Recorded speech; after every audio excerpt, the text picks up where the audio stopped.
I'm really delighted to be here and having a great time hearing this wide range of speakers who think so differently about such similar issues to what I think about. So this is a lot of fun. I'm also very flattered that you would give me the late afternoon time slot and quite aware of the burdens that go along with that honor. So I will try not to bore you too much. But I am talking about patentable subject matter, and so we'll see how that goes. This is an important and difficult issue, I think, concerning the boundaries of the patent system, at least in US law, where we have a different approach. We don't simply say, you can't patent this or that. What I mean by patentable subject matter is not all the rules that determine whether an inventor may receive a patent, but just the basic question of whether the invention is the sort of thing that might be patented, assuming that it meets all the standards for patent protection, or whether it's the sort of thing that's categorically excluded from the patent system. So if the invention is within patentable subject matter, it still has to meet the tests for novelty, utility, non-obviousness, adequate disclosure, etc. But if the subject matter is categorically outside the patent system, it doesn't matter whether the invention meets those other tests. So the US has a statutory definition of patentable subject matter as any new and useful process, machine, manufacture, or composition of matter, but that turns out not really to be the end of the matter. The courts have traditionally excluded certain kinds of subject matter from patent protection, even though they might seem to fall within the broad categories of process, machine, manufacture, or composition of matter. But the areas of exclusion are vaguely defined and have shifted over time. When I first started teaching patent law in the early 1980s, for example, I told my students you can't patent mathematical algorithms, medical and surgical techniques, business methods, printed matter, products of nature. Some of these limitations have since then been expressly repudiated by the courts. And for a while, it looked like they were going to all gradually fall by the wayside. But the cases that were eliminating the exceptions came from lower courts, specifically from the Court of Appeals for the Federal Circuit, for the most part, while there were still older decisions on the books from higher courts, including the US Supreme Court, that stood as sort of problematic precedent, that seemed to articulate broader exclusions.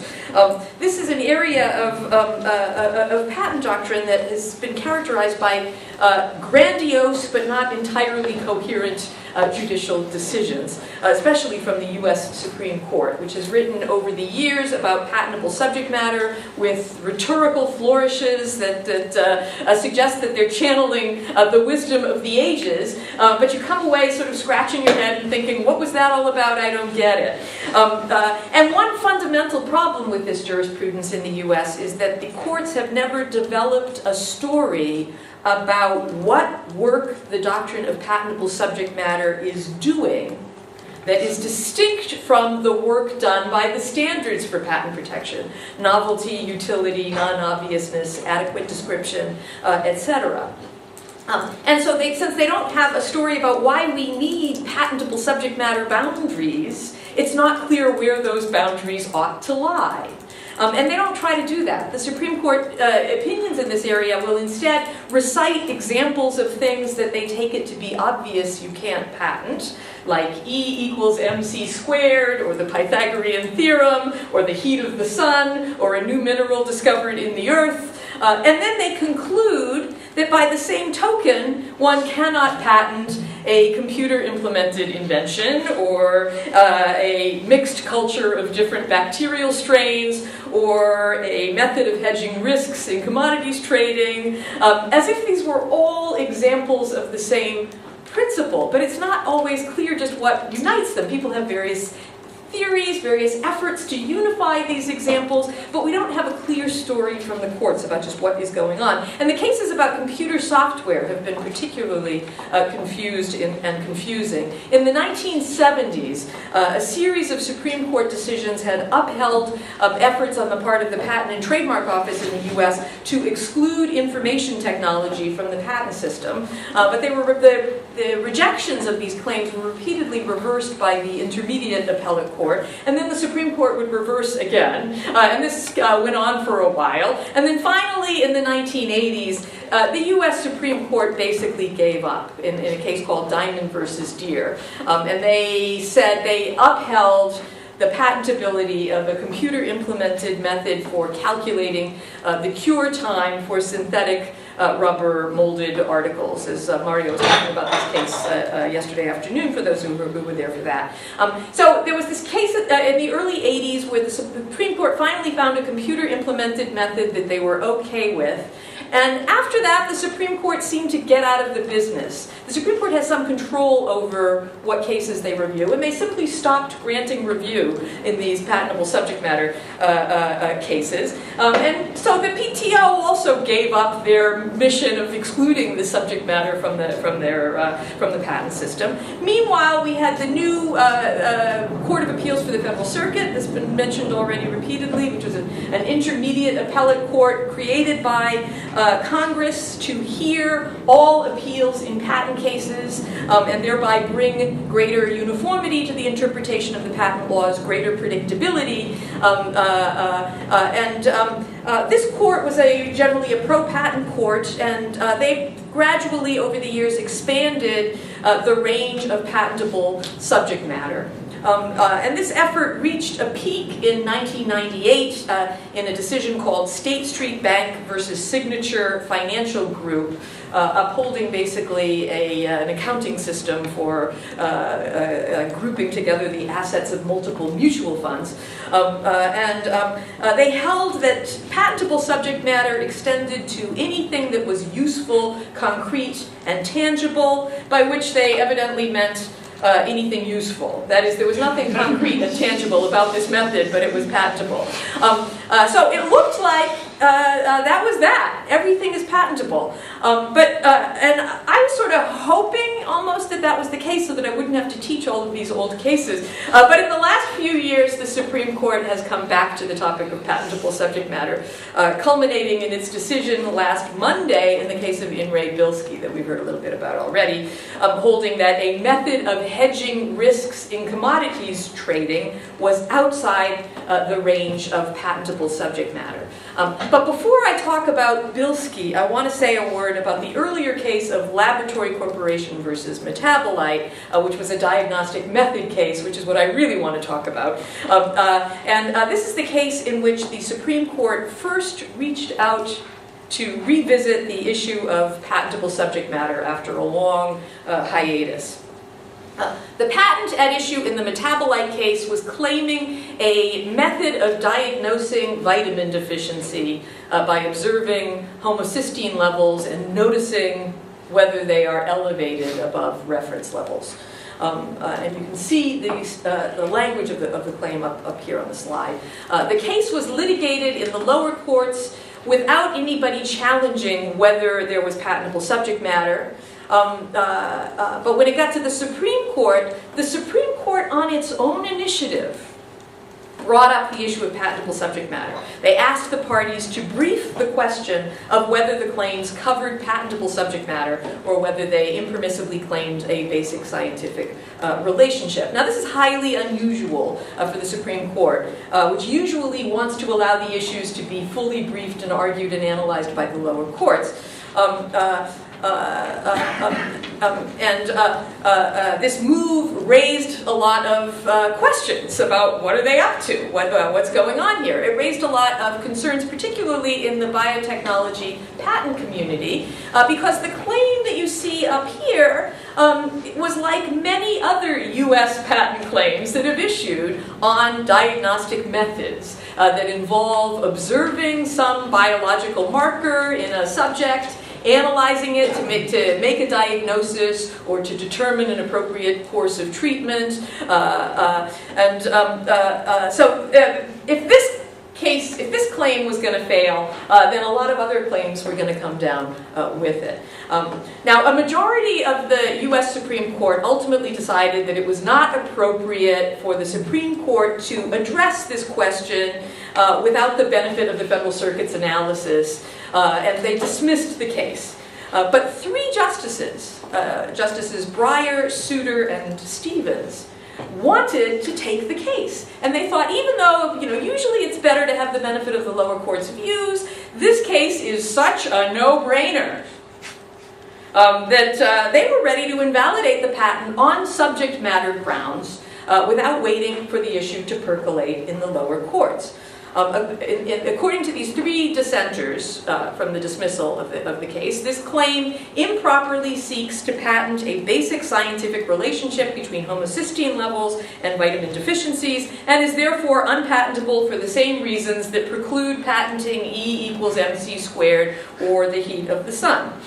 Now, of course, dissenting opinions are not law, but this was nonetheless a very interesting and emphatic opinion, and a very provocative opinion. It was, among other things, clearer and more coherent than many prior opinions of the Supreme Court on patentable subject matter. The three dissenters for one thing, clearly distinguished patentable subject matter from other requirements for patent protection, which is not always something that the Supreme Court had consistently done.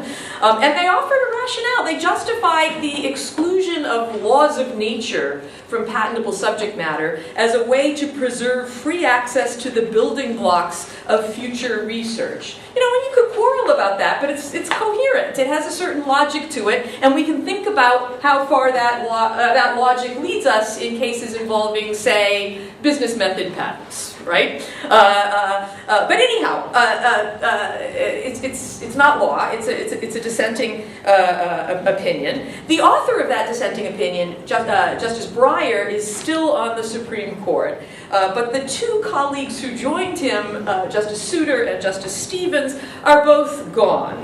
Although Justice Stevens was still on the court long enough to cast a vote last week in the Bilski case and to author an opinion, albeit a minority opinion in that case.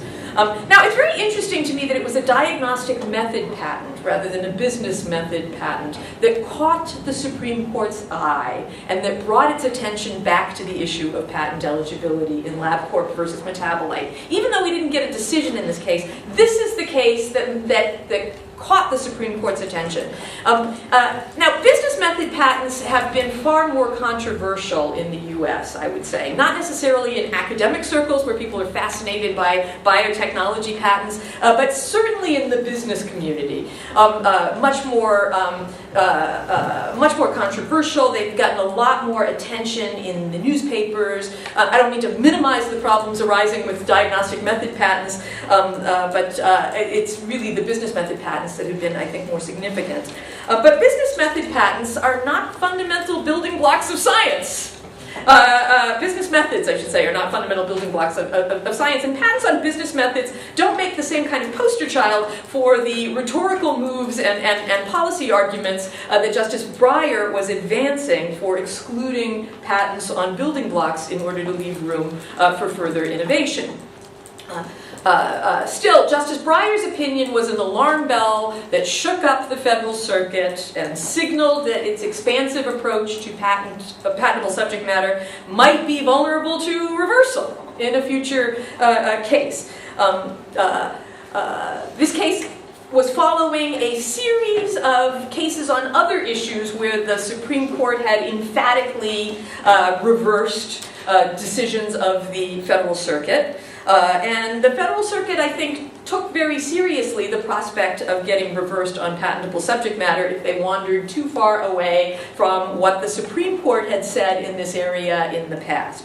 Meanwhile, I think the LabCorp decision emboldened the PTO to get back into the business of rejecting claims for patentable subject matter. They started entering rejections, which was something that they had been sort of too submissive to do after getting struck down repeatedly by the Federal Circuit. So that renewed the flow of cases getting appealed. When the PTO is allowing claims, nobody's appealing. But when the PTO is rejecting claims, you have an unhappy patent applicant who's going to appeal. Cases are making their way up to the Supreme Court. That hadn't been happening before LabCorp. Remember, the Supreme Court sort of made it all up. Nobody was asking them to review the question. So now we get, post-LabCorp, we start seeing more litigation over patentable subject matter. Now let's fast forward to Bilski. Bilski applied for a patent on a method of hedging against risks of price fluctuations in commodities trading. The PTO rejected his claim for lack of patentable subject matter. He appealed. The Federal Circuit had by this time issued a couple of other opinions affirming rejections for lack of patentable subject matter, although with some inconsistency on the reasoning. It wasn't quite clear what was going on, what were the rules, what was the proper analytical approach. And so, the Federal Circuit decided to get together to hear the Bilski case en banc and to use it as an opportunity to clarify the law on patentable subject matter. But the Federal Circuit still couldn't agree on how to do that, maybe because their hearts weren't in it. The Federal Circuit takes very seriously its mission to bring clarity and predictability to the field of patent law. They like bright-line legal rules that point towards clear outcomes in future cases. They don't like broad, open-ended, vague principles that require the exercise of case-by-case judgment on which reasonable minds can differ. The Supreme Court, on the other hand, likes flexible, open-ended principles, and the Federal Circuit didn't want to be reversed again. So what to do? So they worked through all the old Supreme Court cases with their broad rhetorical flourishes, tried to figure out what bright line rule will connect all these dots. How can we operationalize all of these decisions? And they came up with the machine or transformation test that Mario was talking about yesterday. They concluded that a process is eligible for patent protection if, 1, it is tied to a particular machine or apparatus, or 2, it transforms a particular article into a different state or thing. Bilski's risk hedging method didn't do that. There's nothing physical happening here. And so that was the end of the matter. So they affirmed the rejection. But the machine or transformation test was much criticized. It was not popular. Perhaps its greatest virtue is that it renders invalid many business method patents. But it also threatens to take down other method patents that are arguably doing more to promote innovation. And one area where people were particularly concerned was in the diagnostic method patents arena. Now, there are many diagnostic method patents cases that have been working their way through the system. A couple of them have already been decided by the Federal Circuit. Shortly after the Federal Circuit adopted its machine or transformation test in Bilski, in a case called Klassen versus Biogen, the Federal Circuit affirmed a trial court decision that had held invalid this claim, a claim for a method of determining whether an immunization schedule affects the incidence or severity of a chronic immune-mediated disorder in a treatment group of mammals relative to a control group of mammals. This is really sort of a research protocol more than a diagnostic method. The trial court concluded that this was an unpatentable natural phenomenon, but a clinical trial isn't really exactly a natural phenomenon. It's a way of sort of testing something. Anyhow, in a very brief opinion, the Federal Circuit affirmed the district court decision invalidating the claim. They said that this patent claims did not pass the machine or transformation test because they were neither tied to a particular machine or apparatus, nor did they transform a particular article into a different state or thing. So you get, the incantation of the magic words, you get the conclusion, you don't really get the reasoning. Dr. Klassen, like Mr. Bilski, appealed to the Supreme Court. In another post-Bilski case, Prometheus versus Mayo Collaborative Services, the Federal Circuit came out the other way, reversing a district court's decision that had invalidated a diagnostic method patent under the Bilski machine or transformation test. The patent claims that were challenged in that case were to a method of optimizing therapeutic efficacy for treatment of an immune-mediated gastrointestinal disorder, comprising a series of steps. So what Prometheus did here was, rather than recite a purely diagnostic method, the claims recited a method of optimizing treatment. They embedded the diagnostic method into a method of treatment claim. And so the steps for performing the method in at least most of the claims, there were a bunch of claims, I'm giving you one in each of these slides in the interest of simplicity, but the steps included administering a drug to a patient and then determining the level of metabolites in the patient's blood to determine whether the dose was too high or too low. The Federal Circuit concluded that these two steps, the administering step and the determining the metabolite steps, were enough to satisfy the machine or transformation test.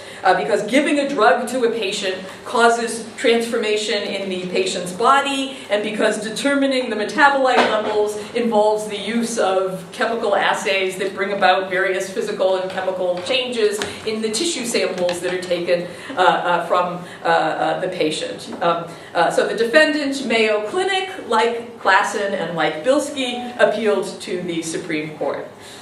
So Bilski is the one who succeeded in getting the attention of the Supreme Court this time around, and Bilski's patent claimed a business method rather than a diagnostic method. But many amicus curiae briefs were filed to alert the Supreme Court to the implications of the machine or transformation test for diagnostic method patents. So the justices were troubled by this. It took them a really long time to decide the Bilski case. They didn't ultimately decide it until the last day of their term, which was last Monday. The justices were unanimous in their decision. That is, they were unanimous in affirming the holding that Bilski's patent was invalid, was not patent eligible subject matter, but they did not agree on why not. There were three different opinions, with only one opinion commanding a majority and only as to a part of its reasoning. The justices divided up according to their usual ideological liberal versus conservative divide, which is not something that they usually do in IP cases. IP usually blurs that divide. So here there was a conservative justices plurality opinion authored by Justice Kennedy, joined by Justices Roberts, Alito, and Thomas, and joined by Justice Scalia as to portions, to provide the fifth vote for some portions of that opinion. And then there was a liberal justices plurality opinion, authored by Justice Stevens and joined by Justices Ginsburg, Breyer, and Sotomayor. A possibility, I'm just wildly speculating here, is that maybe the reason that they divided up that way is that this was Justice Stevens' swan song, and maybe all the liberal justices wanted to join him and give him a round of applause. I don't know if that's the case, but I wonder if that's the case. Because some of them, like particularly Justice Ginsburg, is often very strongly pro-IP. Anyhow, Justice Breyer also wrote a separate opinion, joined in part by Justice Scalia, to clarify what he thought everybody agreed on. Although, since he only got one other vote to join even in that, it's not clear that they did all agree that they agreed on these things.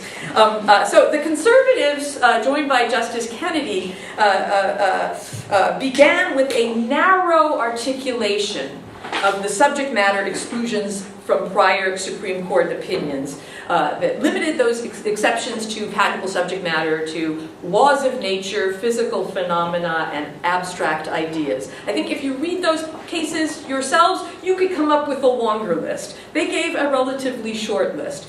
They rejected the Federal Circuit's more restrictive machine or transformation test as the exclusive test for patentability of processes, saying that that was inconsistent with the language of the statute, including the word process, that the language of the Patent Act should be construed in accordance with its ordinary contemporary common meaning without reading any unexpressed limitations into the language of the statute. Later in the opinion, they indicated that the machine or transformation test, although not the exclusive test for patentable subject matter, is nonetheless a useful and important clue. They also rejected a categorical exclusion from patentable subject matter for business methods as inconsistent with the statutory text. In portions of the opinion that were not joined by Justice Scalia, and therefore that only had 4 votes, not a majority, the conservative plurality said that although the machine or transformation test or the business methods exclusion might make sense for old industrial age technologies, they will no longer do for modern information age technologies. And the subject matter of the provisions of the Patent Act have to be construed in a dynamic fashion to keep pace with the times. Now, this is weird. This is not the usual move of the conservative justices. More typically, they like to stick with original meanings. So the move to saying, we gotta keep with the times, we gotta get with the information age, we need a dynamic contemporary understanding of the language, is not the way these guys usually talk. Reflecting back concerns expressed in amicus briefs, they noted in particular that the machine or transformation test would create uncertainty as to the patentability of software, advanced diagnostic medicine techniques, and inventions based on linear programming, data compression, and the manipulation of digital signals, suggesting that at least those 4 justices are concerned with leaving patent protection available for that list, which, in case you didn't notice, includes diagnostic medicine techniques. Advanced ones, that's right. The conservative justices, including Justice Scalia, so a majority, concluded that the Bilski claims were unpatentable because they, quote, are attempts to patent abstract ideas, with no definition of what abstract ideas means. But that was the magic language that they all agreed on. The liberal justices' plurality, writing separately, agreed both with the decision to affirm the holding of invalidity and with the conservatives' disapproval of the machine or transformation test as the exclusive test of a patentable process. They also agreed that the machine or transformation test is a critical clue to patentable subject matter. But unlike the conservatives, the liberal justices would have endorsed a business methods exclusion from patentable subject matter. Now here, in another weird move, in contrast to the conservative justices' insistence that the Patent Act has to be construed liberally to keep up with changing times in the information age, the liberal justices took an originalist approach. They were arguing that, business innovation has been with us forever, and yet nobody has thought it was patentable until recently. This cannot have been the intention of the framers of the Constitution or of earlier Congresses when they used that word process. So it's almost as if the two camps switched their talking points, with the conservatives willing to revisit old understandings in order to update the meanings of languages, and the liberals stressing original meanings. Really weird. And then there was the final third opinion that I mentioned of Justice Breyer, joined in part by Justice Scalia, highlighting that they thought the court agreed that Bilski's claims cover unpatentable abstract ideas, that machine or transformation is an important clue but not the exclusive test, and that the State Street Bank approach of extending patentable subject matter to anything that is useful, concrete, and tangible is no longer good law, which even the Federal Circuit has repudiated by now. Now, nobody talked at any length about diagnostic patents other than that brief mention that I highlighted from the conservative plurality opinion, but having disposed of Bilski's claim in this opinion, the Supreme Court promptly remanded to the Federal Circuit the cases of Klassen versus Biogen and Prometheus versus Mayo. So the Federal Circuit now has this claim and this claim back before it, and is supposed to reconsider its decisions in those cases in light of the decision in Bilski. Meanwhile, of course, other diagnostic method patent claims are working their way through the system with considerable uncertainty about how they're going to be resolved. One case that has drawn a lot of attention in the US is the challenge that Bob was talking about earlier today about the BRCA1 and BRCA2 patents brought by ACLU, Association for Molecular Pathology.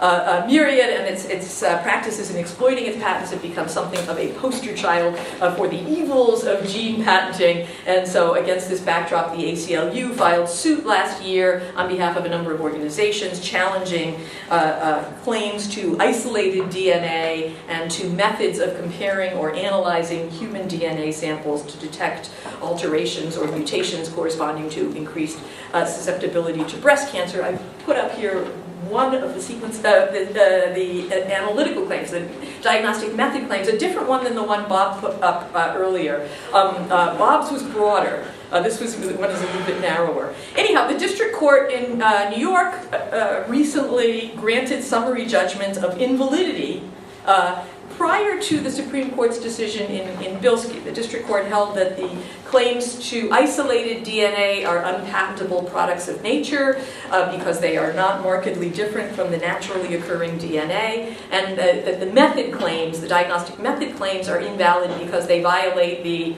now repudiated machine or transformation test. So the next move, Myriad, of course, has appealed that decision to the Federal Circuit. So the next move belongs to the Federal Circuit, which has these 3 diagnostic method cases pending before it. What is the Federal Circuit likely to do?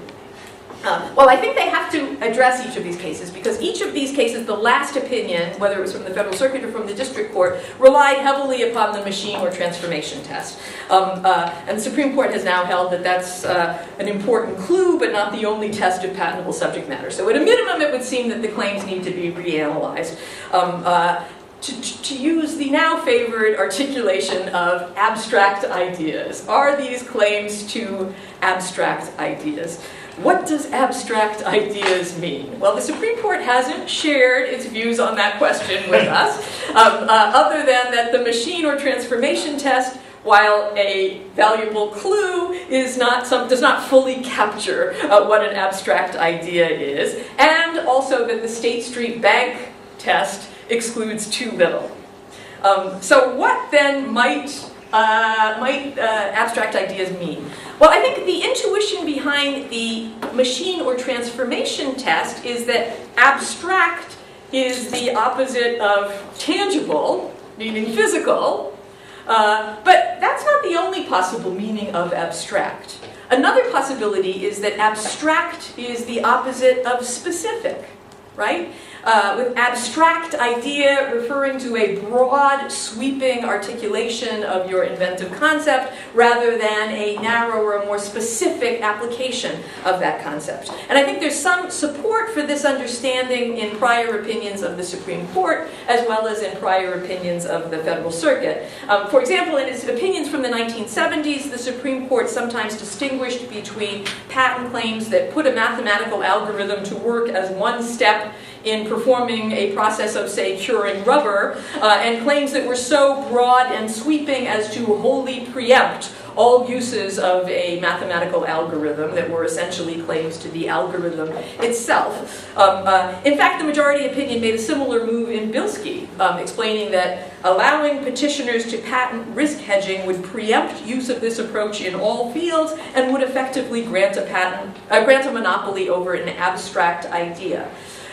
So now these opinions are by no means a model of clarity, but I think you can find strands in there that are consistent with the idea that abstract means broad rather than specific.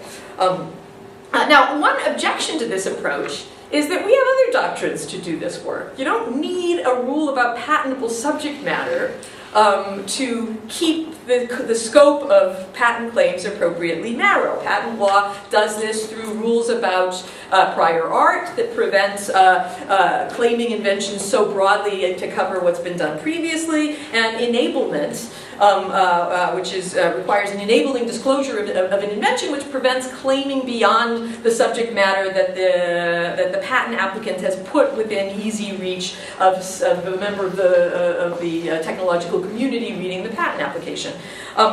So that's a problem with this approach. Oh, I'm done? Oh. But perhaps this idea of claiming an idea too broadly is what the court had in mind with its exclusion of abstract ideas from patentable subject matter. So I'm out of time, is that what you're saying? I had a couple other slides I wanted to show you, but what the hell. So I have some wild guesses as to how these cases might be decided, but I'm going to leave that. You can ask me about them if you want. Okay, thank you very much.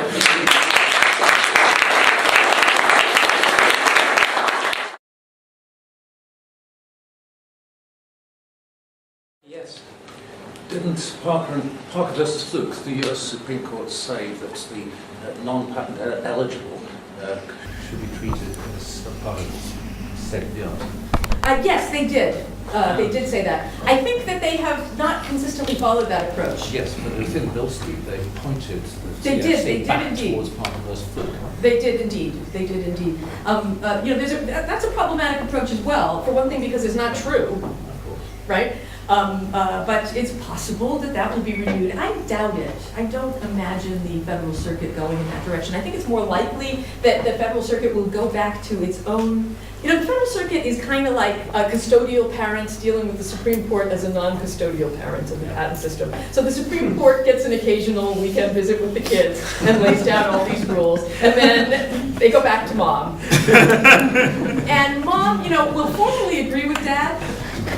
But, I think often what happens is mom's rules make more sense to moms than dad's rules make sense. So I think often what happens after the Supreme Court is they gradually revert to their own older cases. And my guess here is what they'll do is go back. They know that State Street went too far, so they'll go back to their own cases prior to State Street in order to figure out what to do. And Vietnam has been written to be appealed up to the Supreme Court if CFC doesn't agree with it. Oh, they might very well, but and perhaps the Supreme Court will take a case if they feel like they're being pushed too far. But I think the Supreme Court has no real appetite for this area. I think that's one of the things we can see in these opinions is that they're terrified of getting it wrong, and they really want to let the Federal Circuit work on that. We have a queue building. Yeah. So Niels, and then Bronwyn, and Dan and Mario.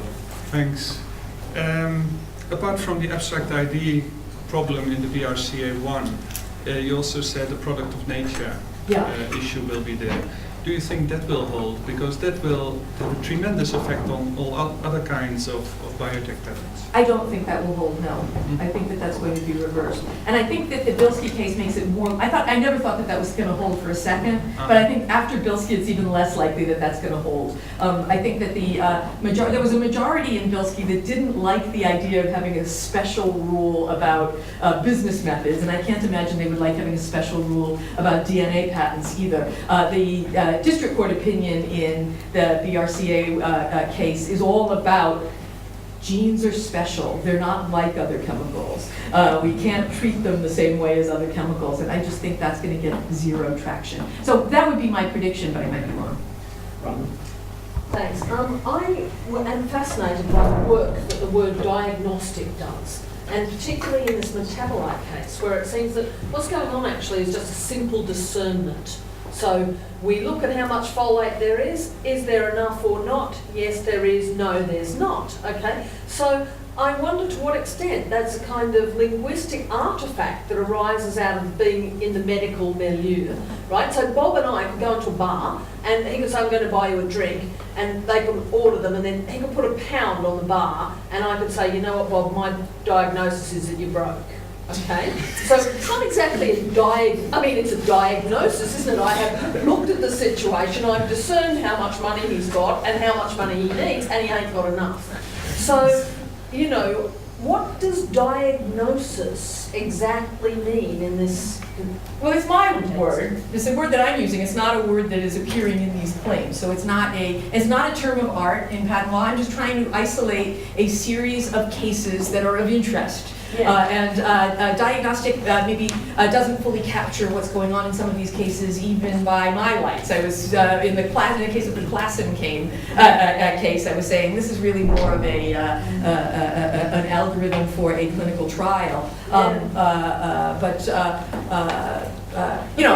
it does real work in Europe because it's categorically excluded. But in the U.S., it has no special status. Diagnostic claims. And in fact, I am looking at the implications of cases that are about other methods of hedging risk, in order to figure out how the courts would approach this. So no, the answer is no. The word diagnostic, I don't think, I'm using it only to define the universe that interests me. Okay. Yeah. Thank you. Okay, well, we'll need to keep questions short from here. Dan? So you said if you had time, you would offer some wild speculations about how these cases will come out. Would you offer a wild speculation on at least one of them, particularly The BRCA? The BRCA, that's the toughest one, actually. I think that's the one that could go either way. I think, well, there's quite a few claims there. My guess is that some of them will survive and some of them will be struck down. The one that Bob put up earlier in the morning was quite broad and seemed to reach beyond. The one that I put up, oh yeah, this one, it's right here, it's already there. It looks like it is identifying specific identified mutations and testing for those. So there, perhaps the claim is appropriately limited to the scope of what has been disclosed. If I'm right, that that's the way they're going to construe abstract in the future. Yeah, so why are these sequences, however limited they are, not products of nature? Oh, well, they might be products of nature. This is a method. This is a method for detecting. I'm looking at the method claims rather than at the yeah. You think that the substantive claims will hold up? Yeah, there are going to be matching what they did is, these patents that came in as one patent, and they split them into methods and composition of matter. So there's probably an equivalent composition of matter. But yeah, so why is the composition of matter not a product of nature? Why is the composition of matter not a product of nature? The argument of the ACLU is the sequence in the body is the sequence out of the body. That's the fun. Right, and I think the response to that is a line of cases that have said you can take something out of the body, purify it, and thereby make it available for purposes that the substance in the body or not yet purified can't serve, and that is a patentable invention. That is no longer outside of patentable subject matter. The Supreme Court has never said that. No, the Supreme Court has never said that. That's right, the Supreme Court has never said that. But if they go back to these old cases, can they go there? That's really the question. You were saying they were going to go back to their old case law. And that's pretty close to what they've done with other DNA sequence patents. So are those the cases you're thinking of going back, they're going to go back to? Your final response on this?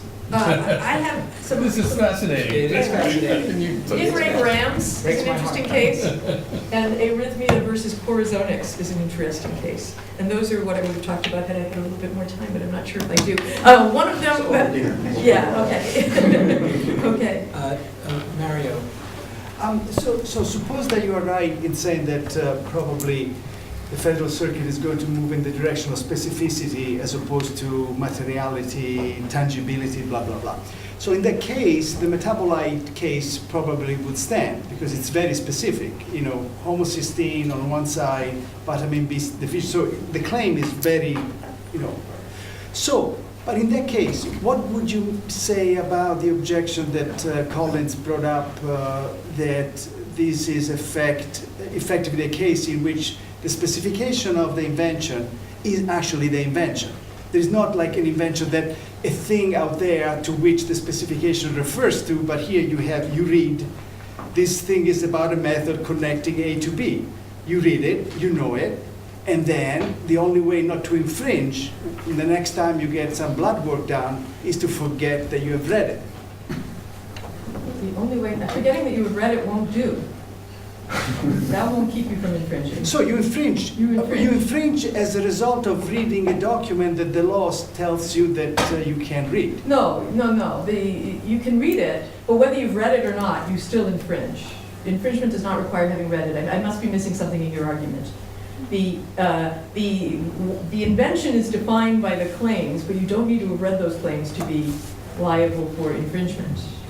I'm missing something. Perhaps, Becky, this might help. In an earlier intervention you made from the floor, you, I think in response to Aurora's talk, you had suggested that actually we don't want a world where everyone knows perfectly well exactly what's been patented, because that would be a break on creativity. It's better that people should just not know. Maybe one inference some people would have taken from what you'd said was that somehow by being ignorant, you remove yourself from the possibility. By being ignorant, you remove you make yourself less liable to enhanced damages, right? Willful infringement is not necessary in order to give rise to liability, but it is necessary for enhanced damages. So you set yourself up for greater damage liability if you willfully infringe. Okay, final short question. Yes, I had a question. At the beginning of your talk, you said it has never been made clear what the doctrine of patentable subject matter does, when in my view that's perfectly made clear in Fluke, which is already 1978. But then more towards the end of your talk, I got the impression that perhaps you might even think that it's not so desirable to have a doctrine of patentable subject matter. So in addition to the fact that it would make your life as a professor much easier, what are your views on the desirability of having a doctrine? I think it is quite desirable, actually. So you're misreading me there. I think it's quite important. The way if I were, king of the patent world, I think the work done by patentable subject matter boundaries is creating is defining a world that can live under the same set of patent rules. And not everything can. We have this one-size-fits-all patent system that applies the same rules to very disparate technologies. And they simply don't work for all technologies. And if we could exclude, in theory what we would like to do is pick off and exclude the areas in which these rules don't work well, in which these rules are doing more harm than good. So I actually like the liberal justices saying, let's exclude business methods, right? I think that makes a lot of sense. I don't know that I would necessarily draw the same boundaries that the Europeans draw, but I like the idea of picking off categories one by one that these rules just aren't good rules for, and leaving those outside the patent system. And what you end up with if you fail to do that is what we are facing now in the US, where you get paralysis. You cannot change the patent laws. You get warring amicus briefs filed in any case before the Supreme Court with the financial services sector saying these patents are killing us, and the pharmaceutical industry saying we need ever stronger patent rights. You get the same sort of gridlock in legislative debates about patent law reform. So you can stick with the one-size-fits-all system so long as it doesn't really try to fit everybody. So that's what I think is the important work to be done by subject matter boundaries to the patent That's system. exactly what Fluke said it was. But I don't think that's what Fluke said, but maybe. Now, before we